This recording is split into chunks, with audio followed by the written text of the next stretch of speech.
नमस्कार दोस्तों, मैं हूं अनजान और आप सुन रहे हैं अनसुनी कहानियां, वो भी मेरी जुबानी।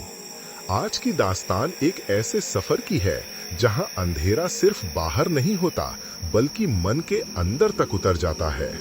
याद रखिए, ये कहानियां सिर्फ सुनी नहीं जाती, ये आपके साथ चलती हैं, आपके कमरे के कोनों तक, आपकी सांसों तक और कभी-कभी आपकी आंखों तक भी।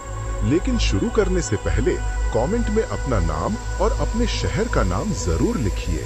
और हाँ, कहानी सुनने के बाद अपने दोस्तों के साथ इसे साझा करना मत भूलिए, क्योंकि आज का खौफ वाकई भारी है। अगर आप अकेले सुन रहे हैं तो जरा कमरे की बत्ती बुझा दीजिए और ध्यान रखिए, पीछे मुड़कर मत देखिए। मैंने सोचा था ये महज एक और लोक कथा होगी, पर जिस रात मैंने इसे सुना मेरे रोंगटे खड़े रह गए, क्योंकि इस दास्तान में सिर्फ खौफ ही नहीं, एक माँ का ऐसा बलिदान भी है जो इंसानियत से परे है। पिछले महीने ही एक छोटे से गांव में, जहां रातें अक्सर कहानियों और तारों की गवाह बनती हैं, एक माँ ने अपनी बेटी को बचाने के लिए अपनी आत्मा तक का सौदा कर लिया। ये कहानी है ममता के उस अगाध बलिदान की, जिसने न सिर्फ एक खूंखार डायन का सर्वनाश किया, बल्कि उसकी 100 साल पुरानी नफरत और पीड़ा को भी आंसुओं में हमेशा के लिए धो दिया। मध्य प्रदेश का झाबरा गांव, एक ऐसी जगह जहां जिंदगी आज भी अपनी पुरानी लय में बहती है। यहाँ रातें चौपालों पर कटती हैं। आज भी गांव के बुजुर्ग मुंशी माई अलाव के चारों ओर बैठे बच्चों को कहानियां सुना रही थीं। और फिर उस अमावस की रात को वो अपनी बेटी को हमेशा के लिए खो बैठी। माई की आवाज में एक अजीब सी उदासी थी। बच्चे सहम कर एक दूसरे से और करीब हो गए। एक बच्चे ने पूछा, कौन थी वो माई? माई ने अतीत में झांकते हुए कहना शुरू किया, वो झाबड़ी थी। आज की डायन 100 साल पहले इसी गांव की एक माँ थी, जिसका नाम लावण्या था। उसकी दुनिया उसकी नन्ही बिटिया में बसती थी। वो उसे आंगन में खिलाती, उसके साथ हंसती, उसके भविष्य के सपने बुनती। पर एक रोज गांव में महामारी फैली और लावण्या की बिटिया उसकी चपेट में आ गई। उसने हर वैद्य, हर हकीम के दरवाजे खटखटाए, पर कोई उसे बचा न सका। गांव वालों ने मदद करने के बजाय उसे ही मनहूस ठहरा दिया। उनका मानना था कि लावण्या की बेटी पर किसी बुरी आत्मा का साया है और उसी की वजह से गांव में बीमारी फैल रही है। एक रात जब लावण्या अपनी बेटी को सीने से लगाए बैठी थी, गांव वाले मशाले लेकर आए और उसकी बेटी को उससे छीन कर ले गए। उन्होंने कहा कि उसे गांव की सीमा के बाहर पुराने तालाब में प्रवाहित करना होगा, तभी देवी शांत होंगी। लावण्या चीखती रही, गिड़गिड़ाती रही, वो जिंदा है, उसे मत ले जाओ। पर किसी ने एक न सुनी। उन्होंने उसकी आंखों के सामने उसकी जिंदा बेटी को तालाब में फेंक दिया। उस रात लावण्या इतना रोई कि उसके आंसू सूख गए और दिल में नफरत की आग भर गई। उसने उस तालाब के किनारे खड़े होकर चीखते हुए श्राप दिया, जैसे आज मैं अपनी बेटी के लिए तड़पी हूँ, इस गांव की हर माँ अपनी बेटी के लिए तरसेगी। मैं लौट कर आऊंगी और तुम्हारी हर खुशी को छीन लूंगी। उस दिन लावण्या कहीं गायब हो गई और फिर जो लौटी वो झाबड़ी डायन थी। पास ही बैठे राम भरोसे काका ने अपनी लाठी जमीन पर टिकाते हुए कहा, माई ठीक कहती हैं, वो तालाब वो अब शापित है। कहते हैं सदियों पहले उस तालाब में देवी की एक मूर्ति डूब गई थी, तभी से उसका पानी रहस्यमयी हो गया। झाबड़ी की आत्मा उसी तालाब में बसती है। मेरी बहन सालों पहले इसी तालाब के पास से गायब हुई थी, आज तक उसका पता नहीं चला। आज अमावस की रात थी और झाबरा गांव में खौफ पसरा हुआ था। सूरज ढलते ही औरतें अपने अपने घरों के दरवाजों पर नींबू मिर्च की लड़ियां टांग रही थीं। दीवारों पर गोबर से स्वस्तिक बनाए जा रहे थे। हर माँ ने अपने बच्चे को सख्त हिदायत दी थी कि अंधेरा होने के बाद घर से कदम बाहर न निकालें। गांव के पंडित जी ने हर दहलीज पर गंगा जल छिड़कते हुए कहा, आज की रात भारी है, अपने बच्चों को नाम से मत पुकारना, डायन नाम से ही शिकार को खींच लेती है। इसी गांव में राधा रहती थी, एक ऐसी माँ जिसकी पूरी कायनात उसकी नन्ही बिटिया काजल के इर्द गिर्द घूमती थी। लेकिन आज उसका मन बेचैन था। सुबह सुबह चूल्हे पर रखा दूध बेवजह फट गया। दोपहर में तुलसी के कुछ पत्ते बिना किसी कारण के मुरझाकर काले पड़ गए थे। ये बातें राधा के मन में एक अनजाना डर भर गईं। वो बार बार खुद को दिलासा दे रही थी, पर अंदर ही अंदर एक आवाज गूंज रही थी, क्या मैं अपनी बेटी को बचा पाऊंगी या मेरा भी हश्र लावण्या जैसा होगा? इस ख्याल से ही उसकी रूह कांप गई। एक पल के लिए उसे लगा कि वो इस खौफ के आगे टूट जाएगी, पर फिर उसने अपनी सोती हुई बेटी का चेहरा देखा और उसकी हिम्मत लौट आई। रात घिर आई थी। राधा अपनी बेटी काजल को आंगन में खाना खिला रही थी। काजल अपनी गुड़िया चिंकी को भी एक निवाला खिलाने की जिद कर रही थी। माँ, चिंकी भी तो भूखी होगी ना? उसने मासूमियत से पूछा। राधा मुस्कुराई और एक छोटा सा कौर गुड़िया के मुंह से लगा दिया। काजल अपनी गुड़िया से फुसफुसा कर बोली, डरना मत चिंकी, माँ है ना हमारे साथ। खाना खाकर काजल ने पूछा, माँ डर क्या होता है? वो दिखता कैसा है? राधा ने उसे अपनी गोद में भर लिया। डर अंधेरे जैसा होता है लाडो, पर जैसे एक छोटा सा दिया अंधेरे को दूर कर देता है, वैसे ही हिम्मत डर को भगा देती है। और एक माँ की हिम्मत तो सबसे बड़ी होती है। फिर उसने काजल को एक जुगनू की कहानी सुनाई। कहानी सुनकर काजल ने पूछा, माँ मरने के बाद लोग कहाँ जाते हैं? सवाल इतना गहरा था कि राधा एक पल के लिए चुप हो गई। फिर उसने मुस्कुरा कर कहा, वो तारे बन जाते हैं मेरी लाडो, और सबसे ऊंचे आसमान से हमें देखते रहते हैं। राधा काजल को उठाकर अंदर ले आई और बिस्तर पर लिटाकर उसे एक पुरानी लोरी सुनाने लगी। सो जा मेरी बिटिया रानी, सपनों में आए परियों की कहानी। काजल की आंखें धीरे धीरे बंद होने लगीं। गांव में गहरी खामोशी पसर चुकी थी, सिर्फ झिंगुरों की लयबद्ध आवाज गूंज रही थी। लेकिन तभी अचानक एक अजीब डरावना सन्नाटा छा गया। झिंगुरों की आवाजें ऐसे चुप हुईं जैसे किसी ने एक झटके में सबका गला घोंट दिया हो। राधा का गला सूख गया। तभी उसे लगा जैसे उसकी माँ उसे पुकार रही है, राधा बेटी दरवाजा खोल। राधा चौंक गई। उसकी माँ तो सालों पहले गुजर चुकी थी। उसका दिल जोर जोर से धड़कने लगा।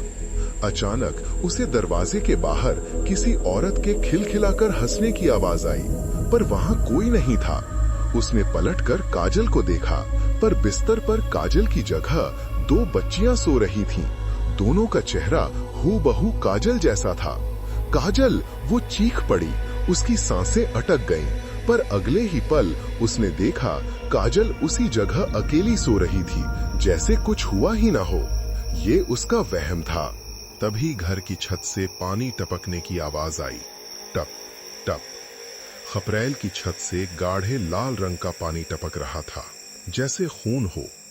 उसकी नजर घर की कच्ची दीवार पर पड़ी, जहां खून से उसका नाम उभर रहा था, राधा। हवा में एक ठंडी फुसफुसाहट गूंजी, जो सीधे उसके दिमाग में उतर रही थी। तू उसे बचा नहीं पाएगी, वो अब मेरी है। राधा का पूरा जिस्म कांप रहा था। दरवाजे की लकड़ी की कुंडी खटाक की तेज आवाज के साथ चटक कर टूट गई। दरवाजा एक तेज चीख के साथ अपने आप खुल गया। सामने जो खड़ा था उसे देखकर राधा की चीख गले में ही जम गई। वो एक लंबे कद की औरत थी, जिसकी आंखें पूरी तरह सफेद थीं, जैसे उनमें पुतलियां हो ही नहीं। उसके बाल उलझे हुए किसी सूखे झाड़ की तरह बिखरे थे।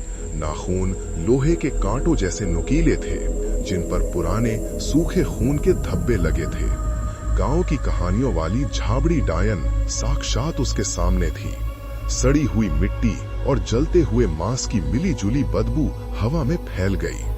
मैं तेरी बेटी का माथा चूमने आई हूं, एक कर्कश खुरदरी आवाज गूंजी।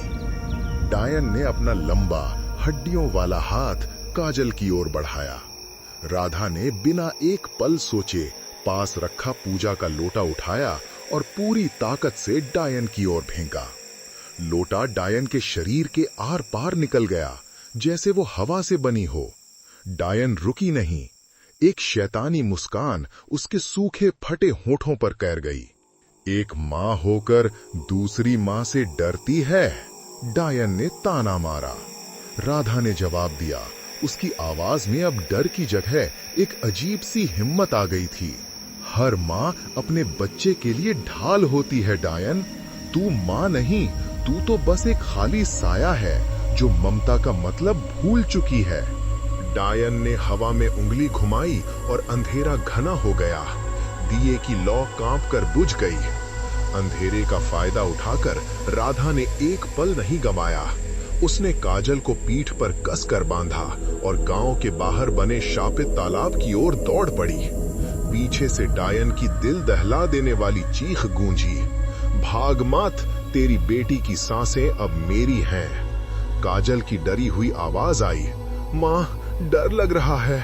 राधा हांफते हुए बोली, आंखें बंद रखना मेरी लाडली, तेरी मां है ना। वो तालाब के किनारे पहुंची। आगे गहरा पानी, पीछे साक्षात मौत। पानी में उसे अजीब डरावनी परछाइयां तैरती दिखीं। राधा ने जल्दी से बिटिया को पीठ से उतारा, पास पड़ी एक टूटी टोकरी में छिपाया और अपनी चुनरी से ढक दिया। फिर वह डायन की ओर मुड़ी। तुझे मेरी बेटी तक पहुंचने के लिए मेरी लाश से गुजरना होगा। डायन ठहरी, लेकिन जैसे ही वो पानी के किनारे आई, उसके पैर जमीन में धंस गए। तालाब के गहरे काले पानी से कई काई लगे हाथ ऊपर उठने लगे। ये उन अभागी औरतों की आत्माएं थी जिन्हें झाबड़ी ने अपना शिकार बनाकर इसी तालाब में डुबोया था। उनके मुंह खुले थे और एक साथ कई दर्द भरी आवाजें निकली। मां, हमें भी बचा ले, तेरा साहस हमें जगा रहा है। आज एक मां की ममता भरी पुकार ने उन सोई हुई आत्माओं को जगा दिया था। डायन गुस्से से चिल्लाई, ये तो मेरे ही शिकार हैं, ये मेरा रास्ता कैसे रोक सकते हैं। आत्माओं ने धीरे धीरे डायन को घेरना शुरू कर दिया। एक आवाज बोली, हम तेरे साथ हैं। उनका सामूहिक दर्द डायन के क्रोध पर भारी पड़ रहा था, लेकिन डायन ने एक भयानक मंत्र पढ़ा और अपनी सारी शक्ति उस पानी पर झोंक दी। आत्माओं के हाथ कांपते हुए वापस पानी में समा गए। डायन अब राधा के एकदम करीब थी। हार मान ले मां, तेरी बेटी मरेगी या तू। राधा की आंखों से अब आंसू नहीं, ममता की ज्वाला बरस रही थी। उसने हथेलियां जोड़ी और चीखी, हे मां भवानी, मैं अपनी आत्मा तेरे चरणों में समर्पित करती हूं। मेरा शरीर मिट जाए पर मेरी बेटी की सांसें चलती रहें। एक दूधिया पवित्र प्रकाश धीरे धीरे राधा के शरीर से निकला और उसकी आत्मा एक पारदर्शी रूप में उसके बेजान शरीर के सामने आ खड़ी हुई। वो गिर रही थी, पर गिरते गिरते भी उसके हाथ अपनी बेटी की टोकरी की तरफ बढ़े, जैसे उसे आखिरी बार छूना चाहती हो। डायन खौफ से पीछे हट गई। ये क्या किया तूने मूर्ख? राधा की आत्मा की शांत गूंजती हुई आवाज ने जवाब दिया, क्योंकि मां के लिए बच्चे की एक सांस से बढ़कर कुछ नहीं होता। राधा की आत्मा ने हाथ फैलाए और तालाब का पानी एक चमकदार ढाल में तब्दील हो गया। डायन उस निस्वार्थ और पवित्र शक्ति को देखकर और भी ज्यादा क्रोधित हो उठी। मूर्ख औरत, तूने अपनी जान दे दी, पर इस शक्ति से मुझे नहीं रोक सकती। वो चीखी और अपनी सारी नफरत भरी शक्ति से उस प्रकाश की ढाल पर हमला कर दिया। लेकिन जैसे ही उसकी काली ऊर्जा उस पवित्र रोशनी से टकराई, वो जलकर राख होने लगी। डायन ने पहली बार खौफ महसूस किया। ये मौत का नहीं, बल्कि एक ऐसी शक्ति का डर था जिसे वो 100 साल पहले भूल चुकी थी, ममता की शक्ति। वो चीखी, ये असंभव है, नफरत से बड़ी कोई ताकत नहीं होती। राधा की आत्मा ने शांत स्वर में कहा, नफरत अंधेरा है और ममता वो पहली किरण जो हर अंधेरे को मिटा देती है। वो पवित्र प्रकाश फैलता गया और डायन को अपनी चपेट में ले लिया। उसे जलन और पीड़ा महसूस हुई, क्योंकि राधा का निस्वार्थ प्रेम उसकी नफरत की बुनियाद को ही जला रहा था। उसका शरीर तड़पने लगा और वो चीखते हुए बोली, नहीं, मैं हार नहीं सकती। उसकी चीख के साथ ही उसका शरीर काली राख में बदलकर हवा में बिखर गया। नफरत का अंत हो चुका था। डायन के मिटते ही वो भयानक सन्नाटा टूट गया। झींगरों की आवाजें दोबारा गूंजने लगीं। राधा की आत्मा का प्रकाश अब धीरे धीरे मंद पड़ रहा था।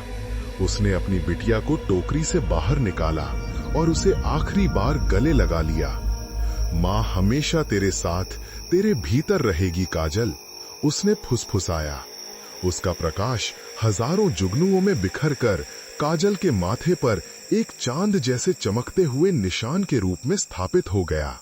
सुबह जब गांव वाले वहां पहुंचे तो उन्होंने देखा कि राधा का बेजान शरीर तालाब के किनारे पड़ा था, पर उसके होठों पर एक गहरी शांत मुस्कुराहट थी।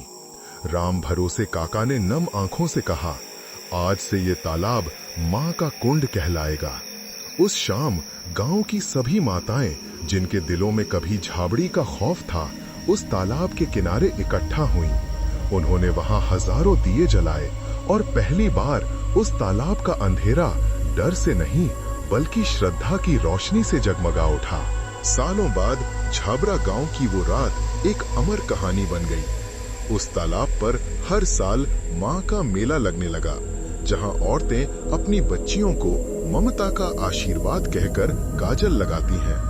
एक बड़ी हो चुकी काजल हर अमावस को उस माँ के कुंड पर दिया जलाने आती। आज वो खुद एक माँ है और अपनी बेटी को उसी कुंड के किनारे बैठाकर कहानी सुनाती है। एक बहादुर नानी की, जो अपनी बेटी के लिए तारा बन गई। उसकी बेटी गर्व से अपने माथे पर बने हल्के से निशान को छूती है, जो उसकी नानी के अमर प्रेम की निशानी है। आज भी जब वो सोती है तो उसके माथे का वो निशान हल्का सा चमकता है और उस तालाब के पानी से एक नीली शांत रोशनी उठती है, जैसे राधा की आत्मा आज भी अपनी बेटी और उसकी बेटी पर ममता लुटाने आती हो।